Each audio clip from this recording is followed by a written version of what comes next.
Okay, employers largely lacking when it comes to how they support their workers who are parents in America. I wish Jordan was here. He would let y'all know that since he's a government employee, I believe I got a CAC myself. So I think all you need is a CAC. But since Jordan is actually government, he I'm gonna call it a stipend, but they give him money for daycare for him and his wife for his son. While many other industrialized countries let workers take paid leave, yet way longer than the United States, is sorely lacking in options for working parents. Keisha Blair, an economist and founder of the Institute of Holistic Wealth, said. And yes, compared to other countries, the U.S., as far as maternity leave and paternity leave, are behind in support as far as childcare.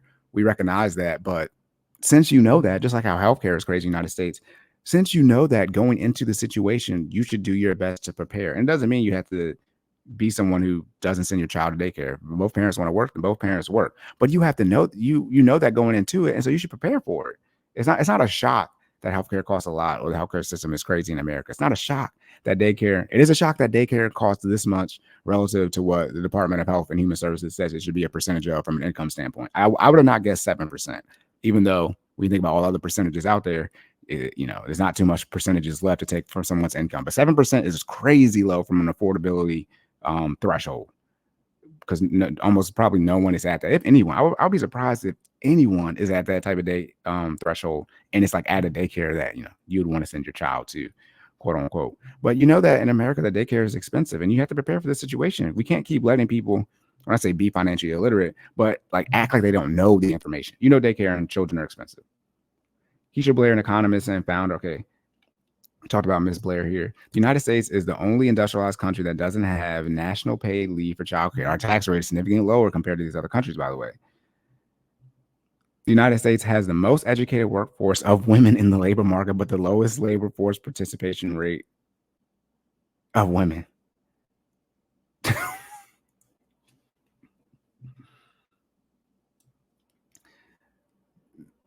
Okay, let's read this again, everybody, as I think we're almost done here. Yeah, we're almost done. Okay, we're going to say this again. This is not me. I believe this is Keisha Blair, economist and founder of the Institute of Holistic Wealth. Keisha Blair said that the United States has the most educated workforce of women. My guess is percentage wise, because we have more women than most countries have people. We have the most educated workforce of women in the labor market, but the lowest labor force participation rate of women. So we got the most educated women, but we have the least amount of women working. Is this what it says?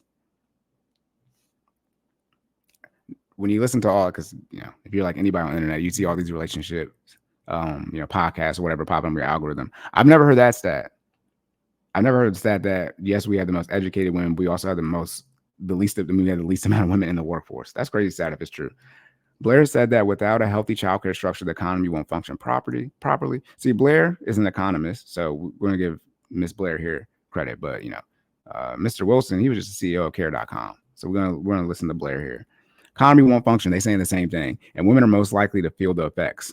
Okay, women bear the brunt of the costs and lost opportunities that carry over to their retirement years. Blair said, due to this, childcare policy could be a key issue looking ahead to the 2024 election. I want to be clear. Childcare is not childcare, as important as it is. It is not on the docket. We this is what I talk about. We have y'all need to start prioritizing issues. We have other issues that unfortunately that outrank childcare. You got the issue with the war going on, right? I mean, that's at the top because the president's commander in chief. So then you got student loans, which you got the economy because y'all complain about inflation, which you could, I guess, wrap this into the economy / inflation. But this is, childcare is not, Roe v. Wade has got overturned. I mean, like, how does Roe v. Wade impact childcare? Anyways, so look, childcare, yeah, they probably will bring it up maybe as a question, but no, I've never in all my 30 plus years, going on 31 years of living, I've never heard childcare brought up as a policy at the state, local, county, county, city, Baltimore City. Never heard it. Federal level, never heard it brought up in the same light as these other issues, like how much people care about how much you spend on the defense budget, like something like Roe v. Wade, like inflation tax, all that type of stuff. Childcare is not in that type of category. First, people still complain. Second Amendment, no. Oh my goodness. But when it says here, women, I keep saying we're about to wrap up because the article's almost over, but women bear the brunt of costs and lost opportunities that carry over to their retirement years. This is such a, like an inserted sentence. Costs here and opportunities, my guess is they're talking specifically, since they're saying retirement years, talking about financially. Yes and no. There's this, the people who have the most money are married people, and people who stay, married for, significant amount of time. And that's in short because married people pay the least amount of taxes and they have more things that they can access from a tax standpoint and all these type of different resources. However, for married women, let's not talk about how long you stay married or not, but let's just say you stay married, you shouldn't be having a loss when it comes to costs and opportunities compared to single women, right? Because eventually you'll go back to a 2-income household when you go back to work. Or the other issue, right? Childcare. Or the complaint is that, women make more money than men. Men make more money than women. So you should still be in a situation where, as a married woman, even though, yes, you're not in the work, you step out of the workforce for those women who decide to stay at home, and that can impact your earning potential. But over the course of your lifetime, you get to retirement years, it should not impact the married women, the women who stay married. I need some more data on that. I have not seen that. All right, here we go. Almost all parents, or roughly 88%, said a candidate's position on child care policy will influence their vote in the upcoming election, according to the report. Good luck with that. I'm excited to see. We'll talk. Look, if I end up seeing an article about childcare pop up when it comes to these presidential elections, I will do my best to cover it on here and do my best to remember to look out for that. But all right, y'all, that's it. Locked and loaded. Again, if I can get to the top of this article. Again, childcare costs now more than college as parents fork over $36K a year. I want to be very clear. Department of Health and Human Services, as we find it again, said that childcare should be no more than 7% of their household income. And they didn't say gross or net here, but even if you even if you netted $200K a year and you're paying $18K, you are still over the 7% threshold. You're at 9%.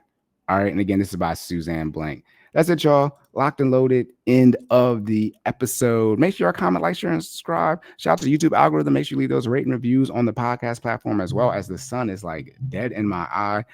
Again, the videos are continuing to be posted as far as the shorter clips. We appreciate y'all running up the numbers and giving us feedback and leaving those comments, and myself responding back. And we just appreciate y'all running up the numbers. The analytics is going up. All the people out there who say, be consistent, continue to post, get on schedule. It's working. So we continuing to do that for y'all. Again, if y'all have any feedback, y'all want to see us talk about something in particular, just let us know. All right, next episode. I can't remember, but I got it queued up. I also got, again, I need to work on reacting to videos. We're going to get back into what Jordan and I were doing with the, well, what did we call that? See, Jordan and I did so much stuff where we reacted to the social media information. I can't remember what we called it, but I'm going to work on doing that. So see how it interacts with StreamYard, and I can hear the audio and things like that, so we can start doing some of that content as well. All right. That's it, y'all. Locked and loaded.